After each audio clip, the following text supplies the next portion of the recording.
usually a 30-day grace period for individual life, 31-day for group life. So if you didn't have your premium payment and you have a 30-day grace period where your policy would stay in force. Now, if you happen to die during the grace period and you haven't paid your premium, they would still pay a death benefit to your beneficiary. However, they will deduct that premium that you still owe them. Now, after your grace period has gone by, if you haven't paid your premium and it was a term policy, then your policy would lapse and it would go away. But I will show you in a moment how to get it back. Now, if you have a permanent policy and you get down to the end of your grace period and you haven't paid your premium, then our next provision comes into play called the automatic premium loan provision. It helps prevent the unintentional lapse of a permanent policy due to non-payment of premium.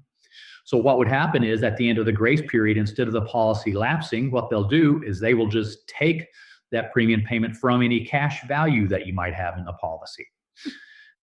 So now if you continually use the automatic premium loan and deplete your cash value and it goes down to zero, then at the end of your grace period, no cash values left, then your policy would lapse.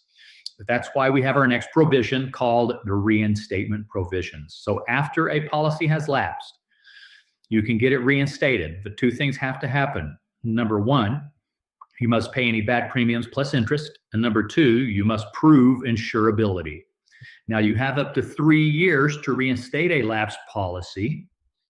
The benefit of reinstating a lapsed policy, because I know that seems like a long time, 3 years, the benefit of doing that is that by reinstating a lapsed policy, your premiums would be based on the issue age of that policy, the date that it was first issued, as opposed to your attained age, how old you are right now. Next, we have a policy loan provision. Now, the policy loan provision is only found in your permanent policies that contain cash value. Okay, you can't take out a loan from a term policy. Now, the insurance company can charge interest on outstanding policy loans. You are not taxed on a policy loan because you're just borrowing your own money. And if you die before the loan gets paid back, the insurance company will deduct that loan